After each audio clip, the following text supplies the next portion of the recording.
peut paraître plus conventionnelle parce qu'elle revient, ou elle est dans la suite traditionnelle de la Vierge plus austère, telle que je vous les avais montrées à la fin du Moyen-Âge. C'est Bellini, c'est celle de l'Académie Carrare à Pergame, et vous avez, elle date de 1480, et vous avez là la Vierge qui est isolée, pratiquement comme si elle était devant un fond, pour bien montrer qu'elle est dans un espace protégé, dans un espace, c'est pas le même que l'espace qui se découvre de part et d'autre, qui est l'espace humain. Mais quelque part, elle est isolée par ce paravent qui montre bien son statut. Elle est également isolée par la grande barre horizontale que vous avez en bas pour bien montrer son statut complètement particulier que vous n'aviez pas dans les images précédentes. Hein? Ici, il y a un autre statut, comme si on la statuifiait, qu'on le veuille ou non. Et malgré tout, un très très beau visage, et l'enfant est particulièrement soigné, et l'attitude de tendresse, la mère tient l'enfant. Il y a chez Bellini un très beau rapport et une très belle étude sur le corps de l'enfant. Ensuite, il y a... Nous arrivons chez Léonard de Vinci. Léonard de Vinci, 1476, la Vierge à l'œillet qui se trouve à l'Alte Pinakothek de Munich.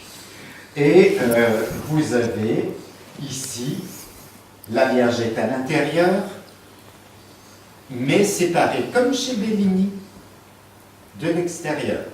C'est-à-dire, elle fait partie du monde, mais elle est tout de même dans un univers préservé. Elle est dans un intérieur, elle n'est pas tout à fait dans le monde. Donc il y a ce dialogue entre espace préservé, espace divin et espace humain. Et elle tient un œillet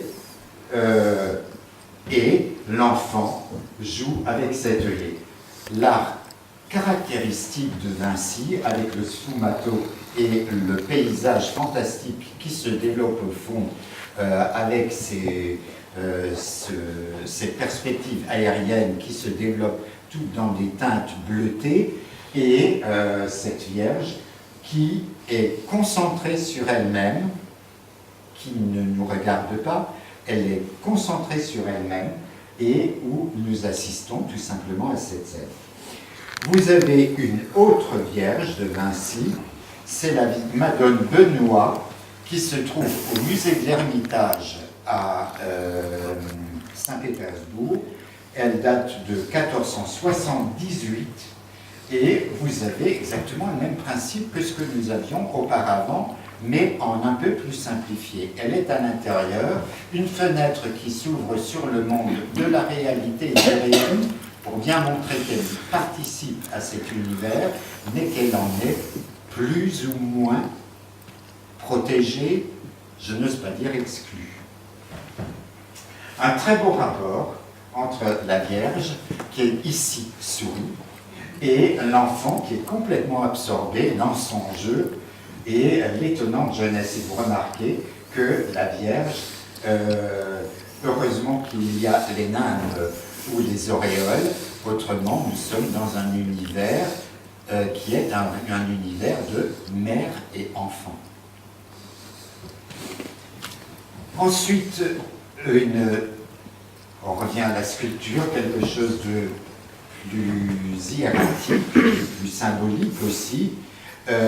C'est la Vierge de Bruges, 1501-1504, de Michel-Ange.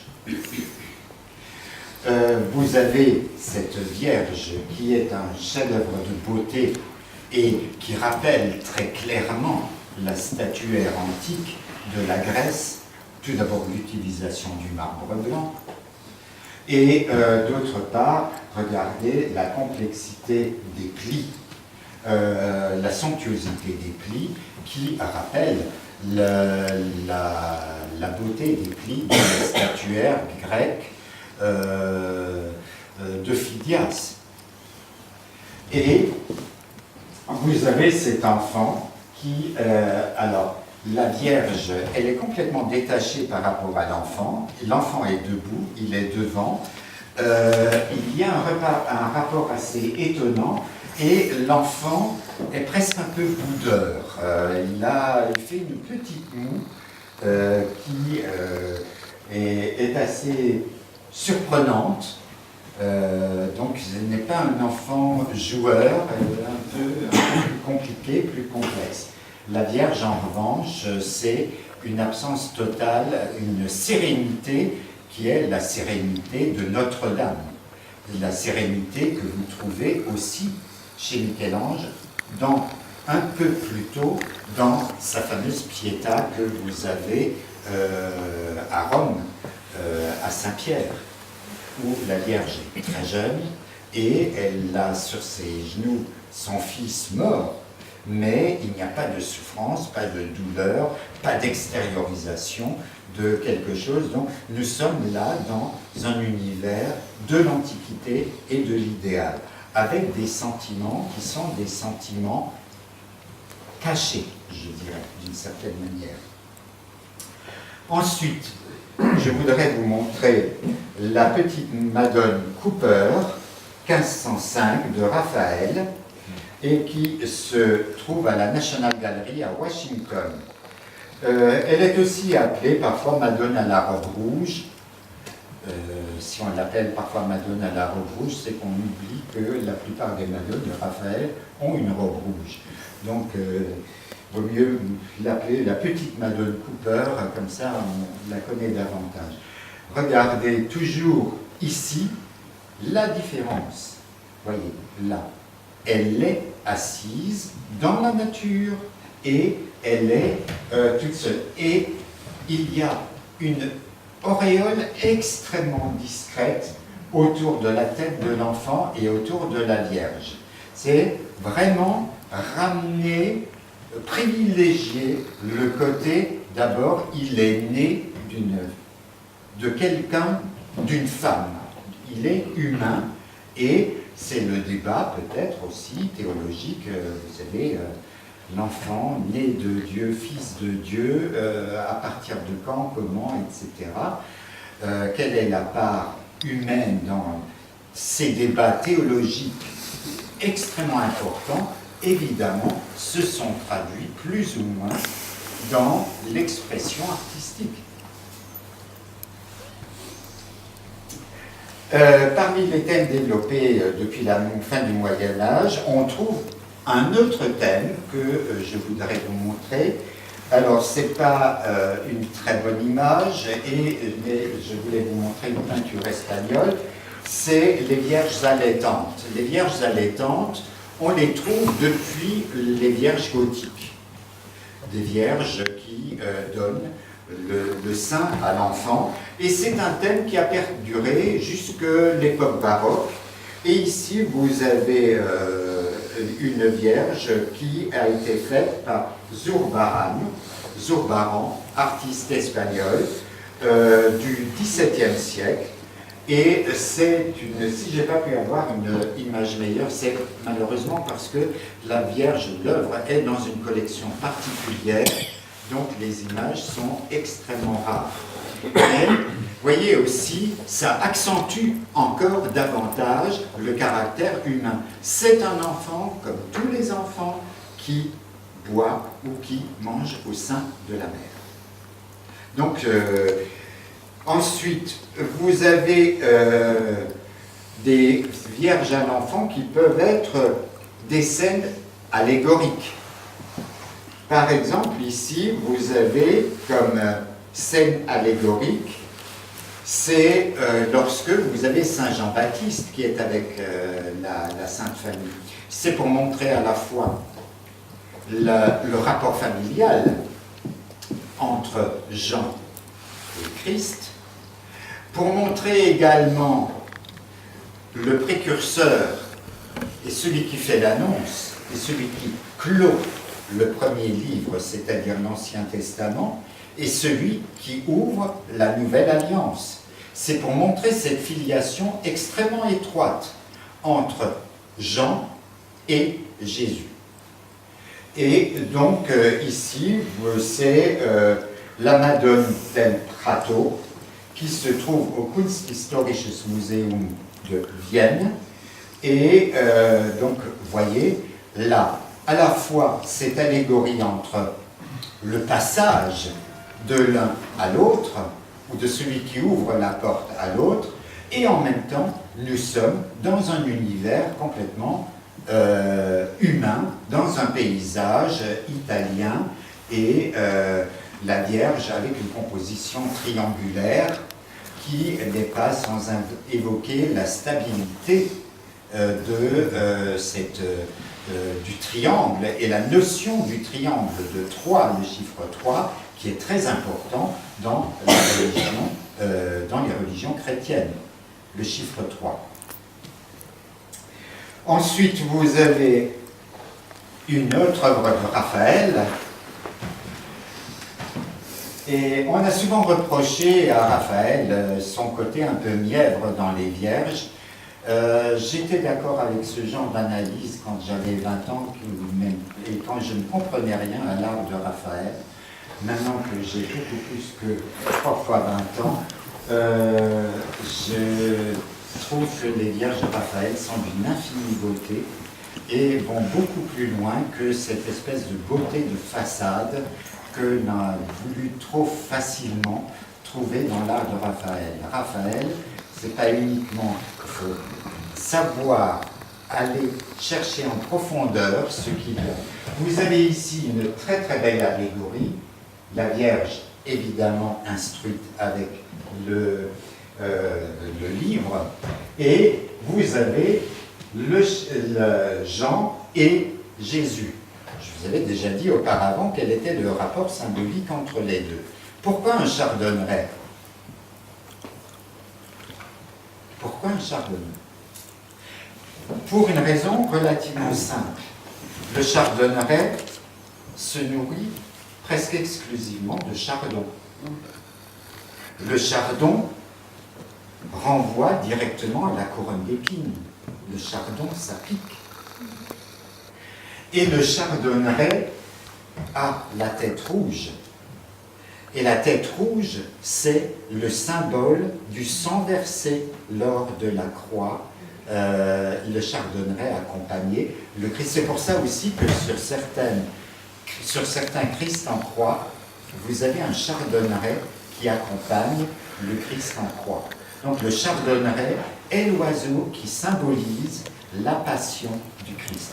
D'où ici cette image de synthèse à la fois théologale, où on fait le passage entre l'Ancienne Alliance et la Nouvelle Alliance, entre l'Ancien Testament et le Nouveau Testament, et en même temps le chardonneret qui évoque la souffrance ou par quel moyen Dieu va passer une nouvelle alliance avec le peuple, le chardonneret. Donc, vous voyez à quel point les images sont intéressantes et en même temps, derrière, il y a, de prime abord, une image tout à fait aimable, une image tout à fait belle, simple, mais ces images simples ne sont pas aussi simplistes qu'on aimerait le dire. Il y a aussi les Vierges de gloire. Je reste chez Raphaël, et les Vierges de gloire, ici vous en avez une qui est infiniment célèbre, c'est la Vierge Sixtine, pas parce qu'elle se trouve à la chapelle Sixtine, elle se trouve dans la Gemäldegalerie Alter Meister à Dresden, et c'est tout simplement parce qu'elle a été commandée par le pape Sixte. Et vous avez ici, évidemment, ce qu'on appellerait une Vierge de gloire. Regardez, la théâtralisation, les rideaux s'ouvrent. Ce qui m'amuse beaucoup, c'est la tringle qui ploie un peu en dessous le poids du rideau pour bien montrer la pesanteur de ce poids, ce côté réaliste. Et en même temps, vous avez ce rideau s'ouvre comme une scène de théâtre, les deux saints qui sont de part et d'autre dans une attitude de présentation, voici la mère de Dieu et voici l'enfant par lequel arrive le salut, et en bas, les deux angelots immortalisés un peu dans tous les livres de poésie, les poutis qui ont une histoire, l'un est un peu boudeur comme ça, et puis ce côté naturaliste qui est charmant. Donc, vous avez aussi des vierges qui peuvent être des vierges de miséricorde ou des vierges d'intercession ou de médiation. Et là, je vous montre un exemple, une vierge qui est une vierge intercesseur. C'est le maître de Moulins, Jean Hay, à la cathédrale de Moulins. Et vous avez ici, au milieu, la Vierge à l'enfant. Et vous avez, évidemment, de part et d'autre, les intercesseurs et les donateurs, c'est-à-dire la Vierge est le trait d'union, est celle qui facilite le dialogue, le passage entre Dieu, entre l'inaccessible, on parle plus facilement à la mère de Dieu pour demander quelque chose, donc pour être intercesseur, entre le terrestre et le divin. Donc ici, vous avez un exemple assez pompeux, assez grand, et vous l'avez également ici, dans la Vierge Sainte de Fra Bartolomeo, 1512, la Vierge, vous voyez, sur son nuage, pas mieux dire, et avec les saints qui se trouvent de part et d'autre, en bas, bien sur le côté terrestre, et cette œuvre, malheureusement pas très bonne en image, parce qu'elle est très difficile à prendre en photo, elle se trouve dans la cathédrale de Besançon. Donc, la Vierge aux Saints de Fra Bartolomeo. Et vous avez aussi la Vierge avec les pères de l'Église. Ici, c'est une œuvre de Domenico Ghirlandaio, 1485, la Vierge et l'enfant en gloire avec Saint-Denis, l'aéropage, Saint-Dominique, Saint-Clément et Thomas d'Aquin. Donc, bien montrer qu'il y a l'Église en tant qu'institution au service du divin, la Vierge et l'enfant, cette espèce de hiérarchisation qui montre bien les différents degrés de la hiérarchie de l'Église. Et enfin, je voudrais vous montrer de façon plus proche de l'antique, Pérugin, donc le maître de Raphaël, encore issu du Moyen-Âge, mais déjà avec un vocabulaire de la Renaissance. Regardez l'architecture, 1483, la Vierge à l'enfant, avec d'un côté Saint Jean le Baptiste, donc l'Ancienne Alliance, et de l'autre côté Saint Sébastien, ce sont les deux patrons de Florence, les deux protecteurs de Florence. Et cette Vierge de Pérugin se trouve à l'heure actuelle au musée des Offices à Florence. Le caractère humain et réaliste de la scène est également porteur d'une grande portée spirituelle ou symbolique. Par exemple, au XVIIe siècle, vous avez beaucoup d'exemples. Je voudrais vous en montrer un. Donc, cette portée symbolique du XVIIe siècle. Ici, vous êtes devant Caravage. Je ne pouvais pas passer sous silence Caravage. La Vierge des Palefreniers, œuvre qui avait été refusée par l'ordre religieux par lequel elle avait été commandée. 1605-1606, l'une des dernières œuvres de Caravage, et elle se trouve à la Galerie Borghese à Rome. Pour les gens qui veulent venir à Rome avec moi cette année, c'est, je pense bien, vous montrer ça en vrai. J'ai toujours été déçu par les reproductions de Caravage parce que ça n'est pas la même émotion. Ici, vous avez la Vierge, l'enfant, elle tient l'enfant, et ici, vous avez une portée symbolique. Certes, la Vierge est présentée comme une femme du peuple. Certes, Sainte Anne, sa mère, est présentée comme une femme ordinaire et comme une enfant un peu pensive, un peu éloignée de la scène. Mais regardez ce que fait l'enfant. L'enfant aide la mère à écraser la tête du serpent. C'est donc le serpent d'Ève, symbole du péché, et la Vierge qui va écraser la tête du serpent. Ici, regardez, la Vierge n'est pas seule. L'enfant aide la mère à sauver, c'est l'enfant qui le fait, à sauver le monde. Donc, chez Caravage, où on a souvent reproché, à tort, à Caravage son côté désacralisé, son côté non métaphysique, vous n'avez qu'à regarder ça, vous voyez qu'il y a une portée, une intelligence métaphysique, une connaissance des textes qui dépasse de loin le symbole d'un voile que la Vierge n'a plus. Et elle n'a plus les cheveux blonds traditionnellement qu'elle devait avoir. Et elle est présentée comme une femme italienne du peuple avec des cheveux sombres. Ce qui était un très grand scandale, mais regardez cette portée métaphysique, l'attitude des pieds.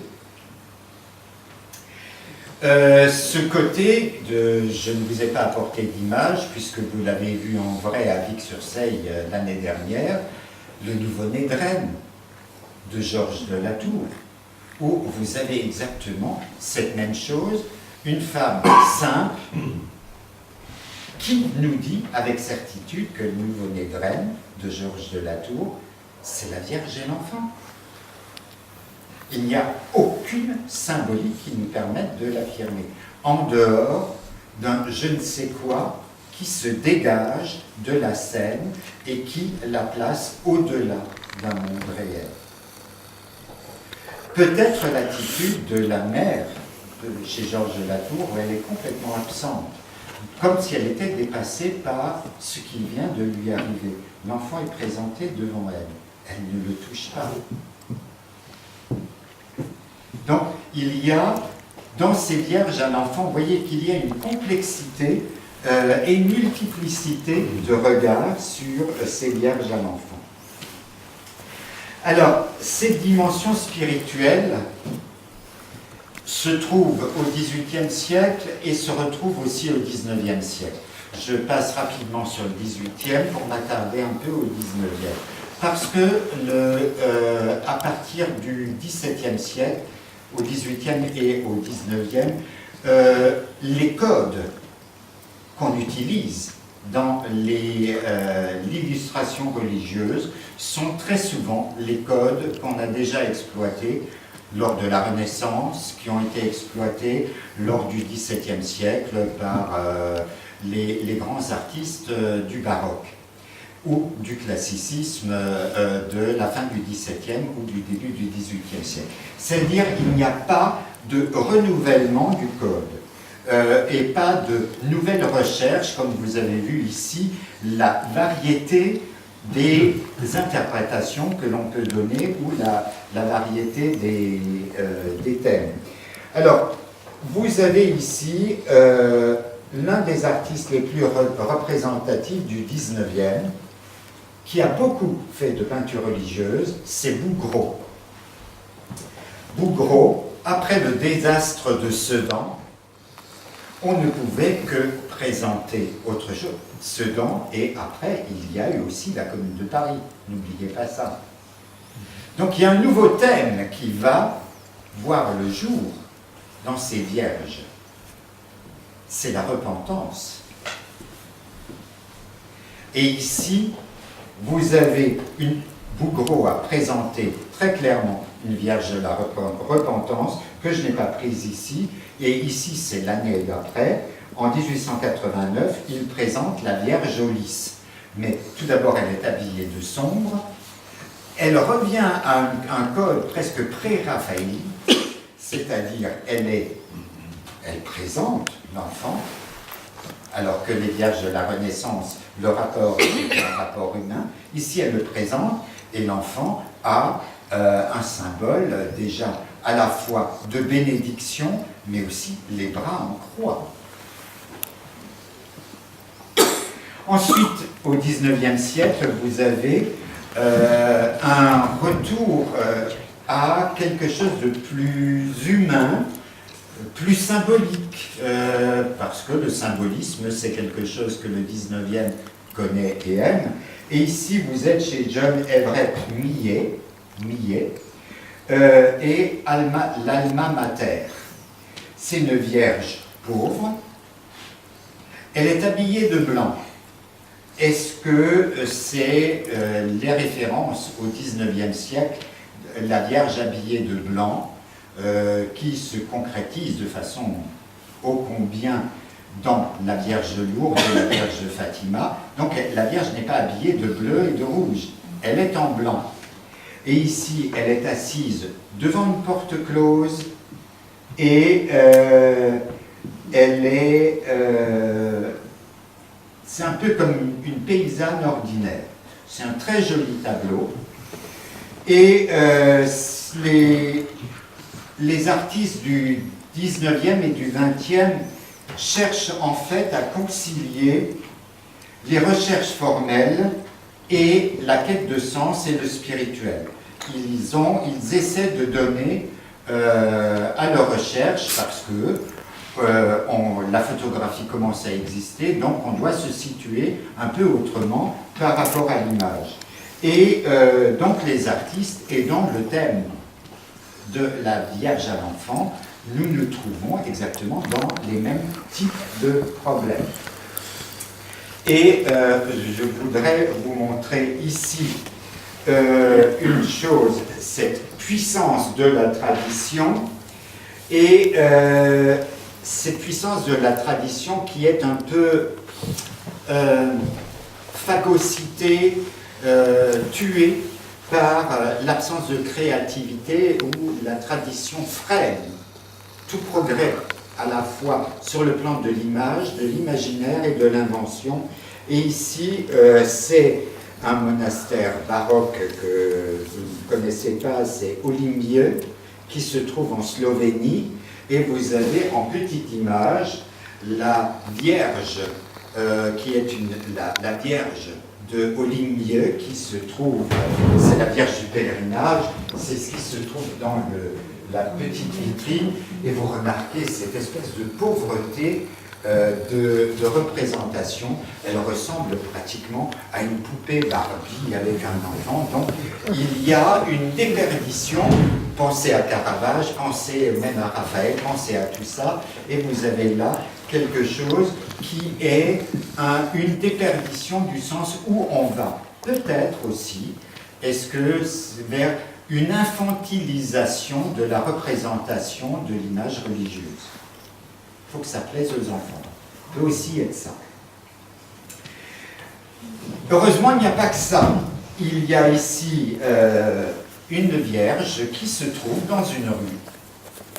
Elle se trouve à Caminito Street, à la Boca, à Buenos Aires, dans la rue. C'est une rue extrêmement populaire, plutôt malfamée, et l'œuvre qui se trouve là, c'est cette magnifique mère et enfant.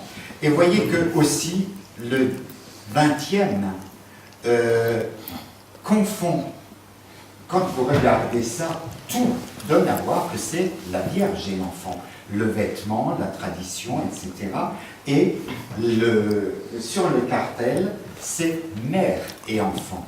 Comme si Vierge et enfant n'était pas suffisant, il fallait aller vers une plus grande universalité et peut-être une plus grande neutralité du sujet.